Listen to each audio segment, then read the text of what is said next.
안녕하세요. 오늘 84페이지 법인의 겸업 제안할 차례죠. 79번 맞습니까? 네, 우리 서브노트 요약집은 33페이지에 있고요. 암기 프린터는 24번에 있는데 시험에 반드시 한 문제 출제됩니다. 법인의 겸업 제안. 그 서브노트 33페이지 암기 프린터 24번에 있습니다. 둘 중에 아무거나 보셔도 되겠죠. 이 법인에게만 겸업을 제한하는 이유는 외국의 대형 법인의 우리나라 진출을 막기 위한 조치입니다. 즉 골목상권을 보호하기 위해서 법인에게만 겸업을 제한하고 있습니다. 서브노트 33을 보면 1번, 그래서 겸업할 수 있는 게 1번 중개업 외에 나머지 6개만 겸업할 수 있습니다. 따라서 법인은 이 6가지만 겸업할 수 있고 개인인 경우에는 이 6가지도 겸업할 수 있고 다른 업무도 겸업할 수 있죠. 자, 그러면 먼저 2번에 보면 상업용 건축물 및 주택의 임대관리 등 부동산의 관리대행, 서브노트 33페이지입니다. 관리대행은 가능한데 임대업은 안 됩니다. 돈 되는 것은 못하게 하고 있습니다. 왜냐하면 개인개업공개사와 법인이 무한 자유경쟁을 하면 개인 중개업소가 살아남을 수 없기 때문에 임대업을 해야 돈이 되죠. 임대업은 안 하고 임대업을 하면 월세를 뭐 최소한 한 40만 원 정도는 받을 수 있는데 임대 관리 대행하면 제가 해보니까 한 10,000원 정도 받아봤어요. 방 20개 관리 대행하고 한 달에 한 20만 원 정도 받아봤어요. 그래서 지금 우리나라에서 관리 대행하면 하우징 마트 같은 데 최고 많이 받는 데가 5만 원까지 받아요. 만약 방 한 개에 5만 원 관리 대행료를 받으려면은 그 공실 책임도 져야 돼요. 무조건 만약에 방 20개에 방 한 개에 50만 원이면 20개면 한 달에 1,000만 원씩 무조건 입금시키고 그게 5만 원씩 떼가지고 100만 원 수수료 떼고 이렇게 할 수 있다는 이야기예요. 예, 그런데 그러면 공실 위험이 있으니까 그게 만약 공실이 많이 생기면 오히려 손해볼 수도 있죠. 관리 대행하는 회사가. 예, 그래서 즉 관리 대행은 돈이 안 된다고요. 그래서 법인은 관리 대행만 가능하고 임대업은 안 된다. 관리 대행도 상업용 건축물이나 주택의 임대 관리 대행은 되는데 공업용 건축물, 농업용 건축물은 안 됩니다. 주택, 상가, 상업용 건축물만 됩니다. 물론 이것도 또 이 다른 법률에 저촉되면 안 될 수도 있겠죠. 공동주택관리법에 하면 일정 규모 이상인 경우는 주택관리사 본화 또는 주택관리사 자격증이 있어야 관리대행 가능한 경우도 있죠. 예, 그래서 일단 우리 공인중개사법은 특별히 제한이 없습니다. 관리대행이 가능하고요. 3번 부동산의 이용개발 및 거래에 관한 상담 가능합니다. 개발에 관한 상담은 가능한데 개발업은 안 됩니다. 개발업을 해야 돈이 되잖아요. 그러나 개발업은 안 되고 개발에 관한 상담만 할 수 있고요. 그 다음에 4번에 개업 공인중개사를 대상으로 한 중개업의 경영기법 및 경영정보 제공입니다. 개업 공인중개사를 대상으로 해야 되고 공인중개사를 대상으로 하면 안 됩니다. 개업 공인중개사를 대상으로 해야 된다. 공인중개사를 대상으로 한다. 일반인을 대상으로 한다. X로 출제됐습니다. 이게 경영정보 컨설팅인데 프랜차이즈 가맹점업인데 이건 개업 공개사를 대상으로 해야 된다. 5번에 주택 및 상가 분양 대행은 됩니다. 분양 대행은 되는데 분양업은 안 됩니다. 실제 분양업을 하면은 직접 지어서 분양하는 게 분양업입니다. 남이 지어놓은 거 분양 대행만 가능하다고요? 분양 대행 해봐야 분양 대행 수수료는 뭐 300만 원, 500만 원 안쪽입니다. 근데 직접 분양업을 하면 거의 50% 남을 수도 있죠. 분양만 잘 되면. 그래서 돈 안 되는 것만 할 수 있다. 주택 상가 분양 대행만 할 수 있습니다. 공업용 건축물, 농업용 건축물, 택지 분양 대행은 안 됩니다. 토지 분양 대행은 안 된다고요. 이 분양 대행도 우리 법에는 규정이 없지만 주택공급규칙 제50조 4항에 의해서 사실상 주택법상 사업계획 승인 대상인 것만, 사업계획 승인 대상이 아닌 것만 분양대행이 가능하고, 사업계획 승인 대상인 것은 건설업 면허가 있는 사람만 가능하도록 되어 있습니다. 주택공급규칙 제50조 4항에 의하면. 자, 그래서 주택 상가 분양 대행은 가능하고 분양업은 안 되고요. 그 다음에 6번에 보면 그 밖에 중개업에 부수되는 업무로서 대통령령이 정하는 업무인데, 의뢰인의 의뢰에 따른 도배, 이사업체 소개 등 주거 이전에 부수되는 용역의 알선은 할 수 있는데 용역업은 안 됩니다. 즉 이삿짐센터, 도배업체 소개시켜 줄 수는 있는데 직접 도배업체 운영하는 건 안 되죠. 이삿짐센터 운영하는 건 안 됩니다. 물론 개인은 가능하고요. 그 다음에 7번에 보면 경공매 부동산에 대한 권리분석 및 취득 알선과 매수 신청 또는 입찰 대리인데, 이 중에서 법원 민사집행법상 법원 경매 부동산 매수 신청 대리 입찰 대리 하려면 지방법원장에게 매수 신청 대리인 등록을 하고 그 지도 감독을 받아야 됩니다. 이거 한 문제 반드시 나오기 때문에 이렇게 지금 자세하게 말씀드리고 있습니다. 그러나 한국자산관리공사 캠코 공매 부동산 입찰 대리만 하거나 또는 경매 부동산 권리분석이나 취득 알선만 하려면 매수 신청 대리인 등록을 안 해도 됩니다. 이런 겸업을 하고 받는 돈은 중개보수가 아닙니다. 따라서 당사자 약정이 있다면 많이 받아도 상관이 없죠. 법정보수, 중개보수 규정을 적용하지 않습니다. 자, 여기까지 보고 문제 풀어보도록 하겠습니다. 79번 84페이지. 겸업할 수 없는 것은, 할 수 있는 업무가 아닌 것은 했는데 답은 3번이죠. 토지 분양대행, 택지 분양대행은 안 되고 주택, 상가 분양대행만 가능하다고 했잖아요. 조금 전에. 그래서 답 3번이 되겠습니다. 80번 보면 기억, 개업공개사는 토지 분양대행 업무 할 수 있다. X, 토지는 안 된다고 했습니다. 주택, 상가 분양대행 할 수 있습니다. 니은, 법인이 아닌 개업공개사는 부동산의 개발에 관한 상담을 하고 의뢰인으로부터 합의된 보수를 받을 수 있다. 즉 중개보수처럼 뭐 0.9% 이런 거 적용이 안 된다 이 말이죠. 맞습니다. 니은은. 디귿은 개업공개사가 보존을 고용관계 종료한 때에는 지체 없이 국토교통부령이 정하는 바에 따라 등록관청에 신고해야 된다. 지체 없이 하는 게 아니라 10일 이내에 신고하면 됩니다.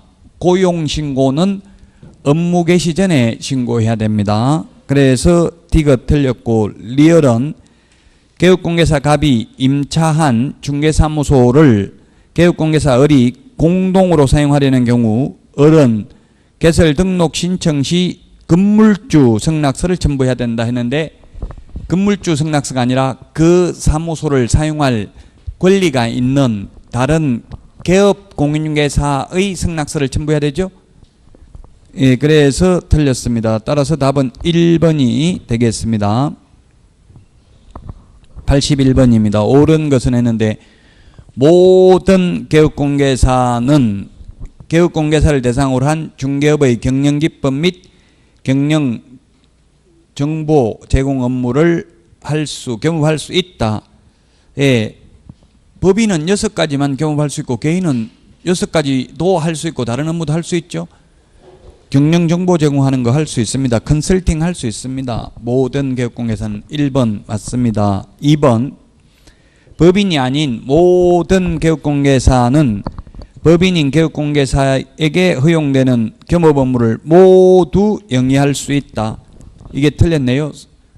개업공개사의 종류가 3개가 있죠. 개업공인중개사의 종류는 3가지가 있다.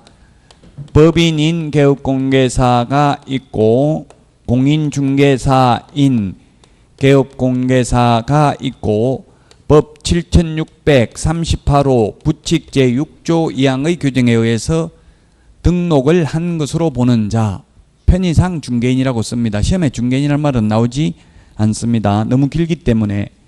그래서 이 중개인은 경공매 매수 신청 대리를 할 수 없습니다.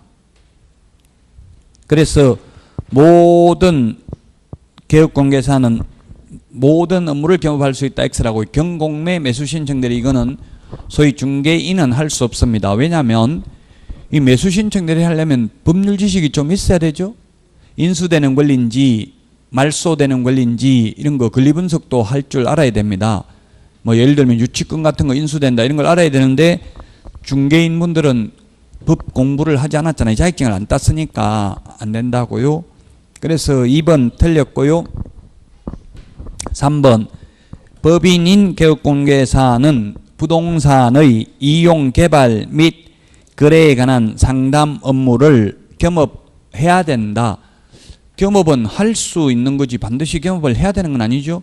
중개업만 해도 됩니다. 그래서 틀렸고요. 4번 법인인 개업공개사는 중개 의뢰인의 의뢰에 따른 도배 이사업을 겸업할 수 있다 했는데 도배 이사업을 직접 운영하는 건 안 되고 소개하는 것만 된다 했어요. 용역업은 안 되고 용역 알선업만 됩니다. 5번 20호 미만으로 건설되는 단독주택 분양 겸업할 수 있다. 주택법상 사업계획 승인 대상이 30호 30세대 이상이죠. 주택법상 사업계획 승인 대상인 것은 주택공급규칙 제50조 4항에 의해서 건설업 면허가 있는 사람만 분양대행할 수 있는데 사업계획 승인 대상이 아닌 29호 29세대까지는 겸업할 수 있습니다. 개인인 개업공개사도 할 수 있고 법인도 할 수 있습니다. 그래서 5번도 틀리고 답은 1번이 되겠습니다. 82번 틀린 것은 했는데 답은 2번입니다. 법인이 아닌 모든 개업공개사는 민사집행법에 따른 경매 부동산에 대한 매수 신청들이 할 수 있다. 이게 틀렸습니다. 소위 중개인은 할 수 없습니다. 그래서 82번에는 답 2번이고요. 자, 그 다음에 83번 개업공개사가 할 수 있는 업무를 모두 고른 것은 했는데 기업의 상업용 건축물의 관리 대행 가능합니다. 주택 상가 관리 대행은 된다 했죠. 공업용 건축물, 농업용 건축물 안 되고요. 주택 저당채권 발행 및 유통 이런 거 할 수 있다는 말 없죠. 안 되고요. 그 다음에 부동산의 이용 개발에 관한 상담은 가능합니다. 개발업은 안 되고 디귿은 가능하고 리얼 간접 투자 자산 운용 업법 자산 운용 업법상의 부동산 펀드 조성 안 됩니다. 그 다음에 의뢰인의 의뢰에 따른 도배 이사업체의 소개 등 주거 이전에 부수되는 용역 알선업은 되죠. 용역업은 안 되고 용역 알선업은 됩니다. 즉 도배 이사업체 소개하는 건 안 되고 소개하는 것은 가능하고 직접 운영하는 것은 안 됩니다. 그래서 답 3번이 되겠습니다. 한 문제 반드시 출제가 됩니다. 겸업에 대해서 84번도 겸업할 수 있는 것은 했는데 1번 농업용 건축물 안 되고요. 2번 토지 분양 대행 안 되고요. 3번은 공인중개사 대상 안 됩니다. 개업공개사 대상으로 경영기법 및 경영정보 제공이고요. 4번 개발업은 안 되지만 개발에 관한 상담은 된다 했죠. 4번이 답이고요. 그 다음에 5번에 의뢰인에게 경매 대상 부동산을 취득시키기 위해서 개업공개사가 자신의 이름으로 직접 매수 신청을 하는 행위 안 됩니다. 대리인으로서 매수 신청을 하고 또 본인으로서 매수 신청을 하면 두 사람 다 1등 할 수가 없잖아요. 경매에서는. 그래서 이런 일은 하면 안 됩니다. 84번에 4번이고요. 85번 옳은 것은 했는데 1번 토지 분양 대행 안 되고요. 주택 상가 분양 대행만 가능하고요. 2번 이사업체 운영하는 건 안 되고요. 소개할 수만 있고요. 3번 분양 대행은 할 수 있습니다. 주택 상가 할 수 없다 해서 X고 4번이 맞네요. 겸업 제한 규정을 위반한 경우에 등록을 취소할 수 있습니다. 법인인 경우. 그래서 답 4번이고요. 5번 대법원 규칙이 정하는 요건을 갖춘 경우 법원에 등록하지 않고 경매 대상 부동산에 대한 매수 신청들이 할 수 있다 했는데, 경매 매수 신청들이 하려면 지방법원장에 등록하고 그 지도 감독을 받아야 되고요. 앞에서도 말씀드렸지만 공매 입찰 대리를 하거나 또는 경매 부동산에 대한 권리 분석이나 취득 알선만 하려면 매수 신청 대리인 등록을 안 해도 됩니다. 그래서 답 4번이 되겠습니다. 이중이라는 말 들어가는 거 우리 암기 프린트 53번 맨 밑에 표 밑에 있는데, 이중이라는 말을 들어가는 거 정리를 해보면 이중 등록, 그 다음에 이중 소속, 그리고 이중 사무소, 이동이 용이한 임시 중개 시설물, 뜻다방, 그 다음에 이중계약서, 이중직업이 있습니다. 이중이라는 말 들어가는, 이중직업을 겸업이라는 말을 하죠. 이중직업, 겸업이 있는데,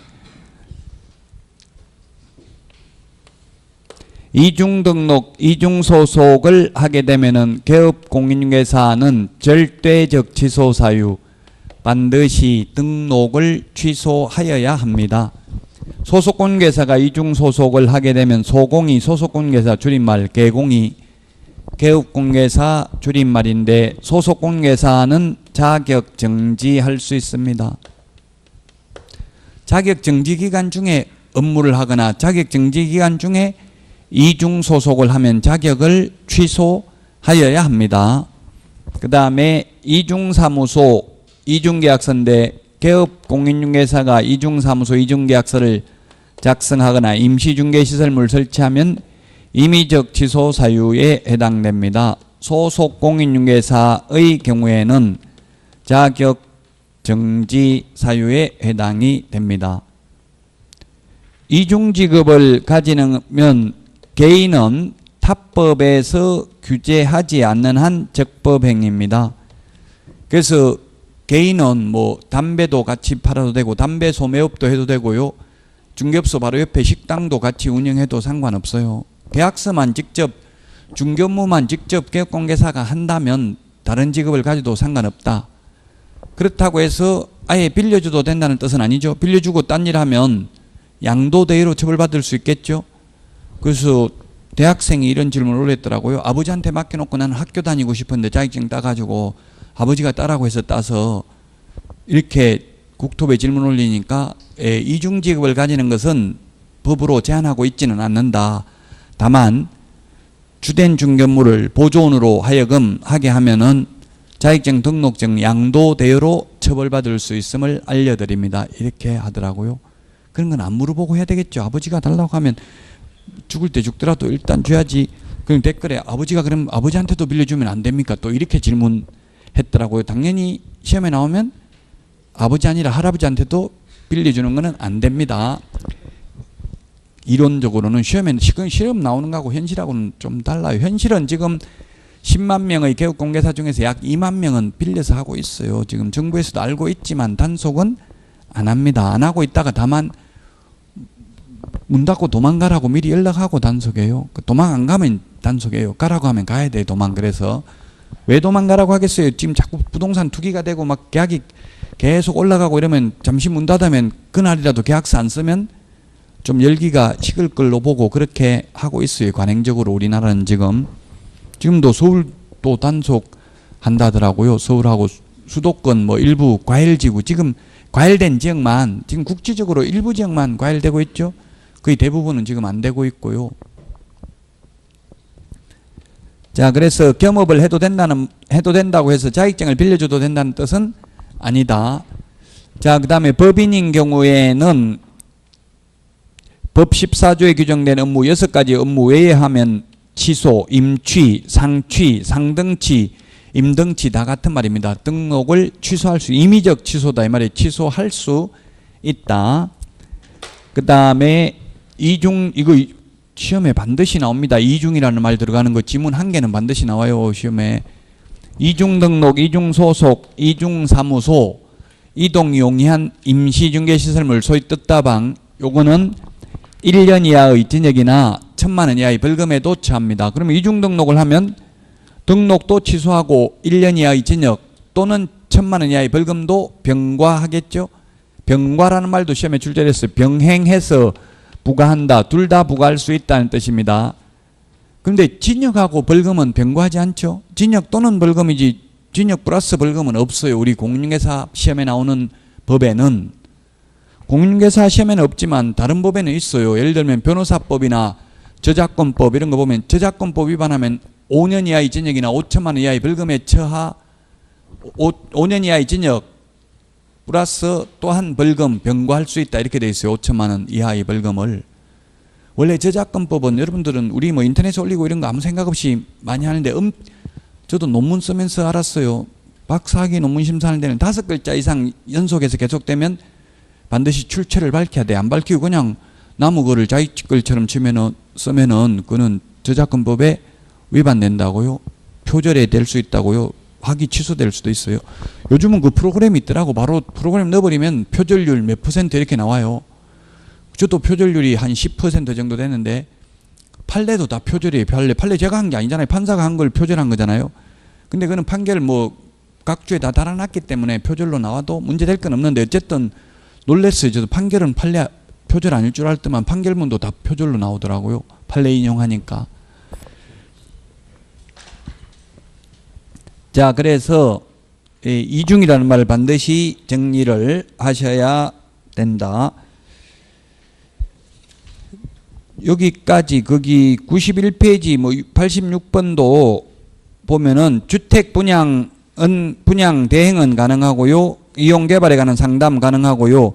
이사 도배업체 소개 가능하고요. 개업공개사를 대상으로 경영기법 및 경영정보 제공 다 가능하죠.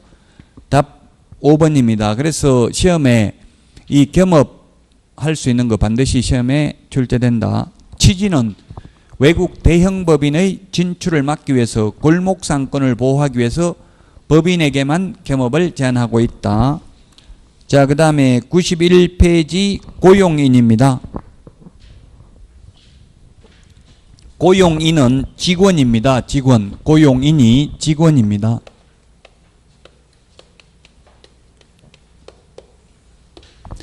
고용인이 직원이 되겠습니다. 직원은 자격증 따가지고 취직하면 소속공개사, 자격증 없이 취직하면 중개보조원이고요. 그 다음에 직원 반대가 고용자. 옛날에는 사용자 이렇게 불렀는데 지금은 고용인, 고용자 이렇게 부릅니다. 옛날 사용인이라고 했습니다. 그래서 사람 인자가 들어가면 직원이고요. 놈자자가 들어가면 사장입니다. 오히려 좀 이상하죠. 놈자가 들어가면 사장, 사람인이 들어가면 직원입니다.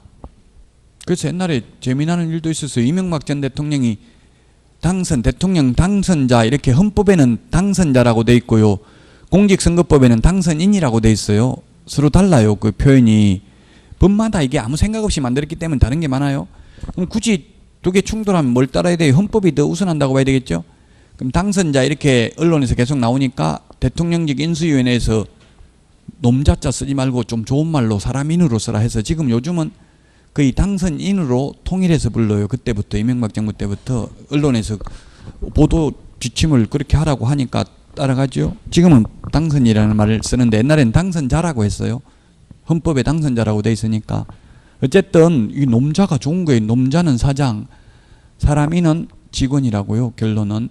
자, 그래서 자격증 따가지고 취직한 사람이 소속공인중개사, 자격증 없이 취직한 사람이 중개보조원인데 소속공인중개사는 개업공개사에 고용된 공인중개사로서 개업공개사에 소속된 공인중개사로서 중개 업무를 하거나 또는 개업공개사의 중개 업무를 보조하는 자를 소속공인중개사라고 합니다. 보조원은 공인중개사가 아닌 자로서 개업공개사에 소속되어 중개 업무는 할 수 없고 보조만 할 수 있습니다. 보조의 범위도 구체적으로 적시하고 있습니다. 현장 안내 및 일반 서무 등 단순한 업무를 보조할 수 있다라고 되어 있습니다. 자, 고용인이 뭔지를 알고 이제 문제 풀어보겠습니다. 87번 1번을 보니까 소속공개사에 대한 고용신고는 전자문서에 의해서 할 수 있다. 이게 맞습니다.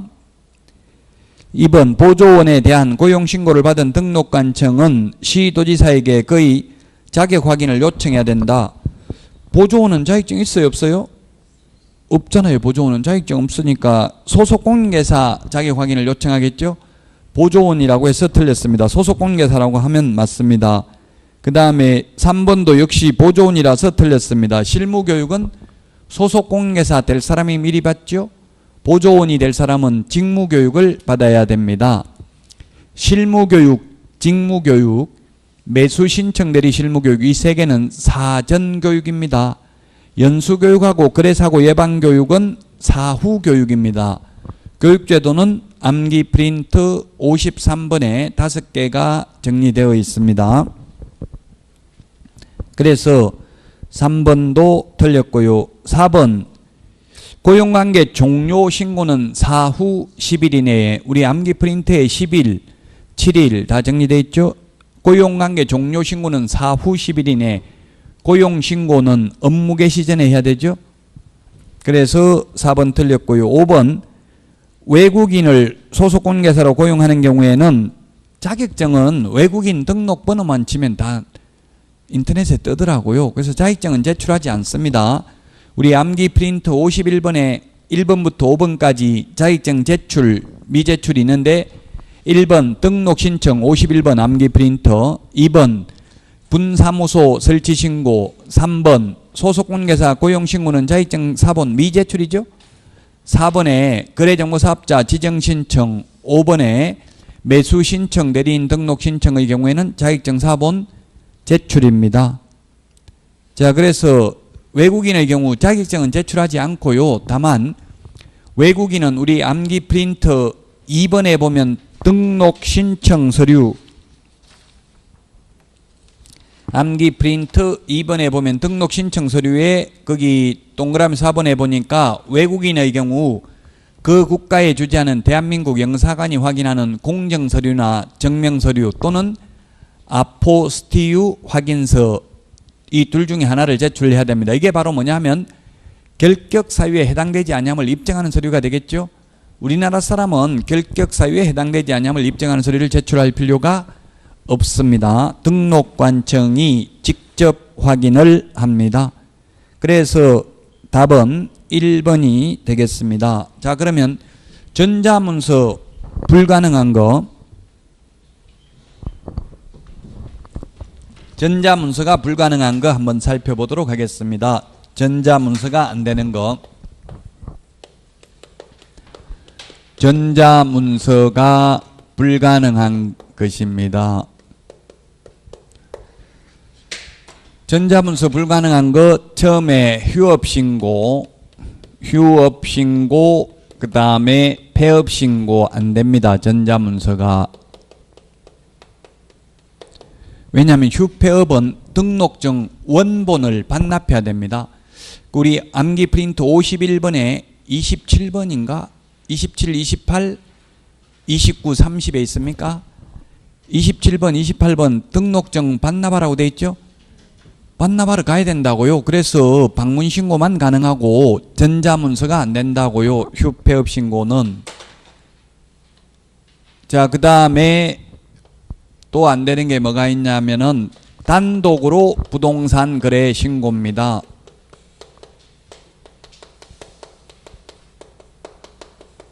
그래 상대방이 부동산 거래 신고서에 서명 또는 날인을 거부해서 혼자서 단독으로 부동산 거래 신고할 때는 사유서와 계약서 4본을 제출하러 가야 됩니다.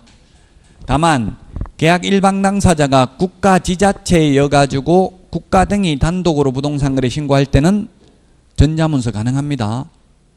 한 명이 둘 중에 한 명이 신고를 거부할 경우에는 사유서 제출하러 가야 되니까 방문 신고만 가능합니다.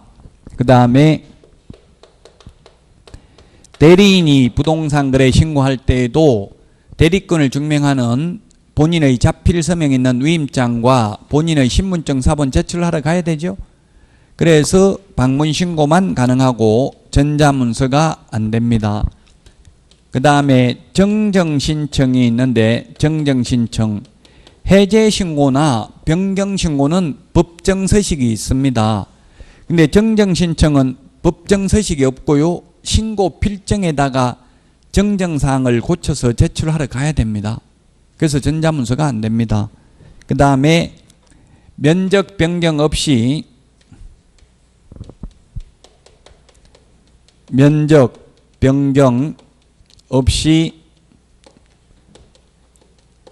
가격을 변경하는 경우,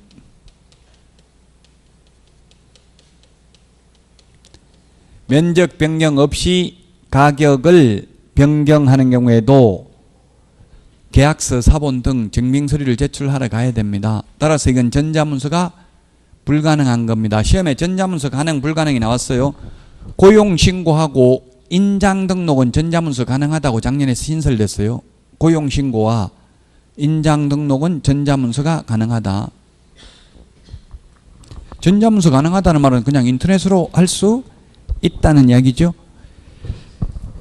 그래서 87번에 1번이 되겠고요. 그 다음에 88번 옳은 것은 했는데 1번 개업공개사가 보조원을 고용한 경우에는 업무 개시 전에 고용신고해야 되죠. 고용관계 종료, 쉽게 말하면 해고. 옛날에는 해고라고 했어요. 해고신고. 그러나 지금은 해고라는 말을 쓰지 않고 중립적인 단어 고용관계 종료라는 말을 써요. 왜냐하면 해고라는 거는 사장 입장에서 쓰는 말이잖아요. 직원한테 물어보면 너 잘렸냐 물어보면 아니요 더러워서 제가 그만뒀습니다 이렇게 말하고 말이 다르잖아요. 사장한테 물어보면 잘랐다 하고 서로 말이 다 달라요. 우리도 보면 강의하다 잘려놓고 저도 잘렸다는 말 한 번도 안 해봤어. 그냥 그만뒀다 이렇게 이야기했어요. 사람마다 다 다르거든요. 그 입장차에 따라서. 그래서 고용관계 종료라는 말을 쓴다고 요즘은 해고라는 말을 쓰지 않고요. 그래서 고용관계 종료 신고는 4, 50일인데 고용신고는 업무 개시 전입니다. 2번 보조원의 모든 행위라는 말이 틀렸죠. 모든 행위가 아니라 업무상 행위만 그를 고용한 개업공개사의 행위로 봅니다. 따라서 실장이, 우리 흔히 실장이라고 하잖아요. 소속공개사나 보조원을 동네말로. 그 실장이 퇴근하고 나이트클럽에서 부킹하다가 싸움에서 손해 입힌 거는 업무상 행위가 아니니까 책임 안 져도 되죠. 그 업무상 행위가 무엇인지 여부는 사회통념상 객관적 사실로 보아 판단해야 된다. 주관적 의사가 중요한 게 아니고, 그 실장이 매수인이 매도인한테 전달해달라고 맡겨놓은 계약금 중도금 떼먹고 도망가면 그건 중개 업무이므로 손해배상을 해야 된다는 판례가 있습니다. 그 다음에 또 확정일자만 받으면 됩니다. 즉 전세권 설정 등기 안 해도 됩니다. 이렇게 말했다가 손해 입어가지고, 즉 임차인이 배당을 다 못 받은 사안에서 손해배상해야 된다는 판례도 있습니다. 따라서 그 업무상 행위인지 아닌지는 사회통념상 객관적 사실로 보아 판단하지 주관적 의사가 중요한 것은 아니다. 그 다음에 3번 개업공개사가 보조원을 고용관계 종료하려고 할 때에는 사전에 신고해야 된다. 사전에 하는 게 아니고 사후 10일 이내에.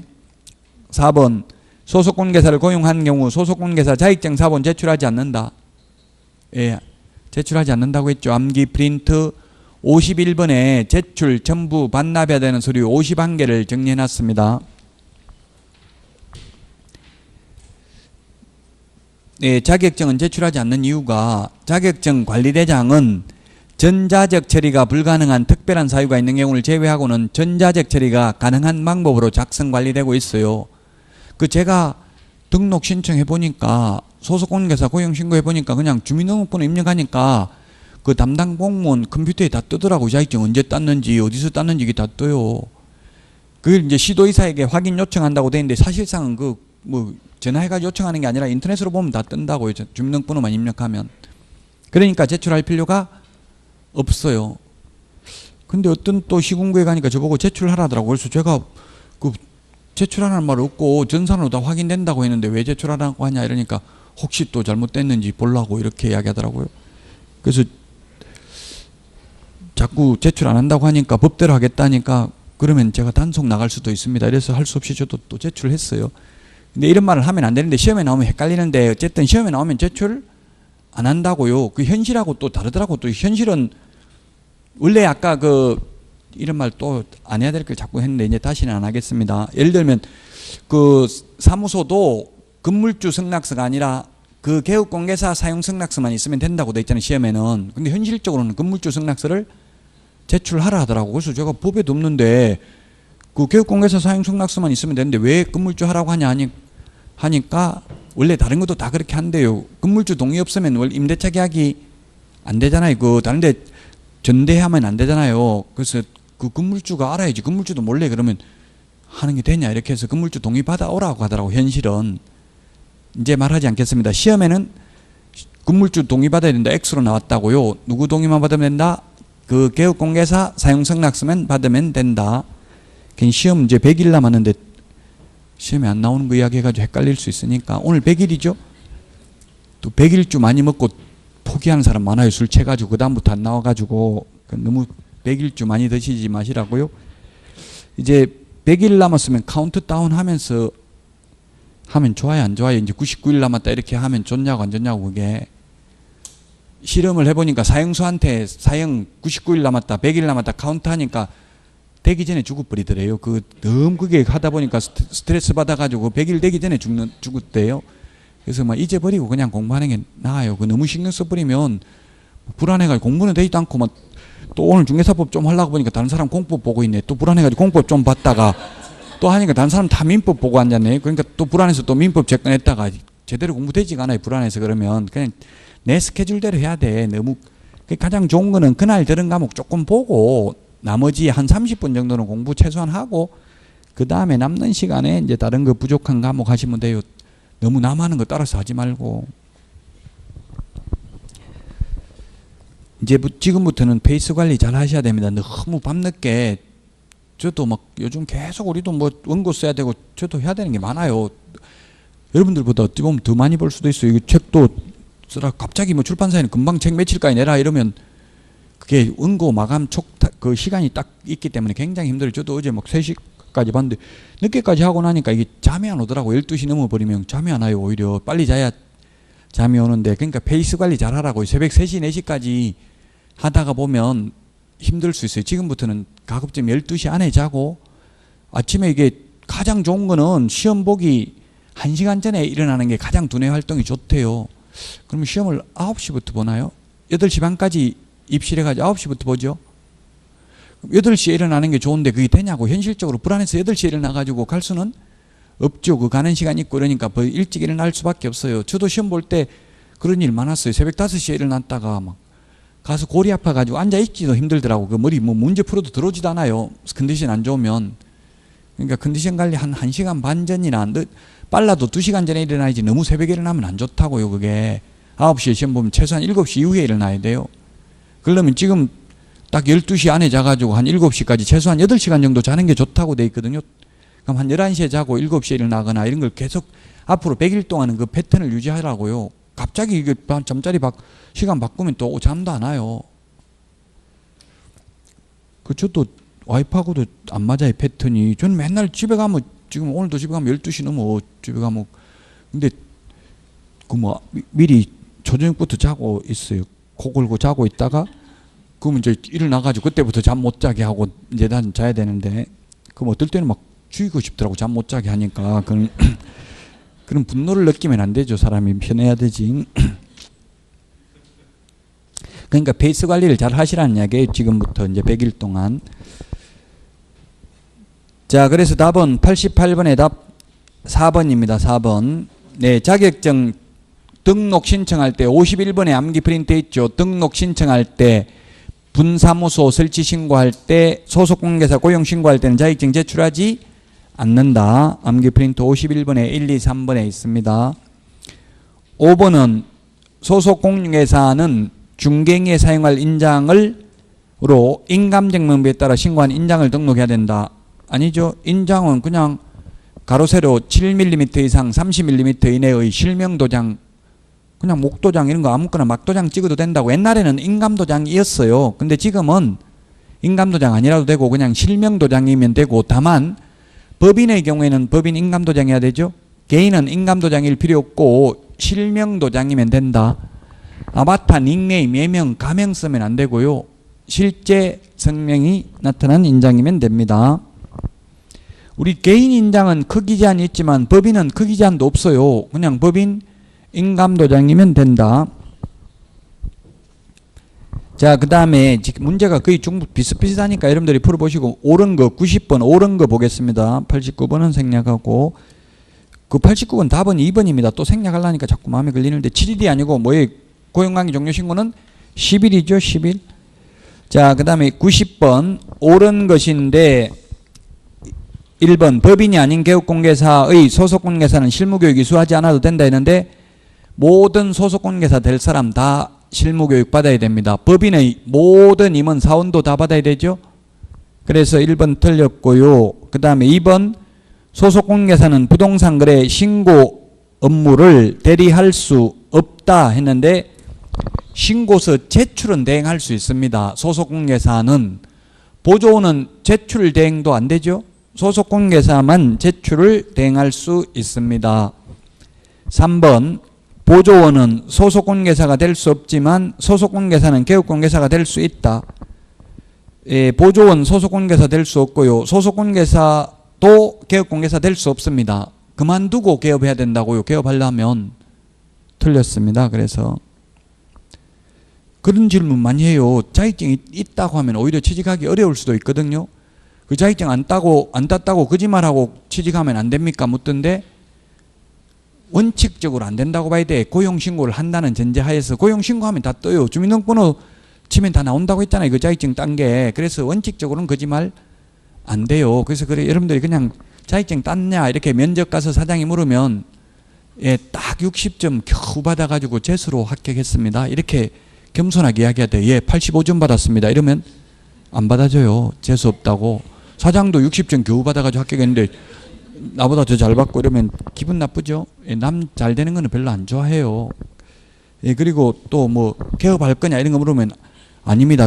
지금 빚만 한 2억 있고 지금 반지하에 살고 있는데 돈 10원도 없습니다. 개업할 생각은 죽을 때까지 무서워서 이제는 다시는 사업 안 하기로 했습니다. 개업 같은 거 안 하기로 했습니다. 이때까지 한 것마다 다 망했습니다. 그래서 사장님 밑에서 죽을 때까지 한 50만 원만 받으면 열심히 일하겠습니다. 이런 취지로 이야기해야 돼요. 보통 면접하면 물을 수 있어요. 개업할 건지. 예, 그러면 그러니까 실무교육 받지 말라고요. 취직하려면 실무교육 받은 거 싫어해 사장이.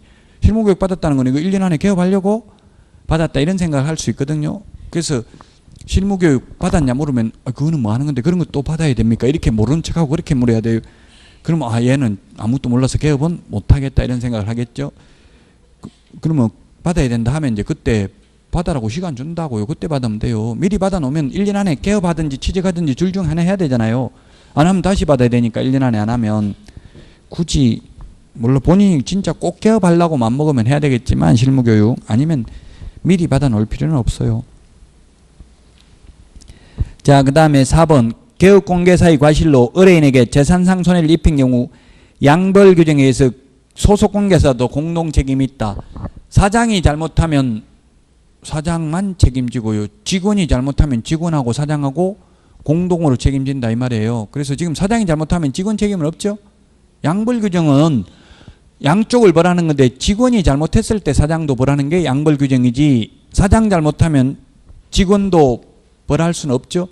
왜냐하면 직원은 사장의 통제를 지휘 감독을 받지만 사장이 잘못한 걸 직원이 하지 말라 할 수가 없잖아요. 그러니까 직원은 상관없어요. 사장 잘못해가지고 손해 발생해도 직원 책임은 없습니다. 5번 고용 신고를 받은 등록관청은 결격 사유의 해당 여부와 실무교육 수료 여부를 확인해야 된다.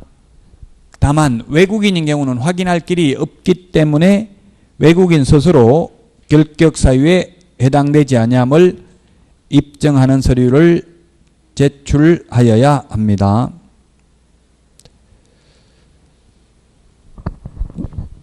자, 그 다음에 91번 틀린 것만 보면 자격증 4번을 계셔야 된다. 4번 X죠. 계시는 원본 계셔야 되죠. 전부. 자격증 원본 계셔야 됩니다. 소속공개사 자격증 원본 계시 안 하면 처벌은 누가 받아요? 소속공개사가 받는 게 아니라 사장이 처벌받습니다.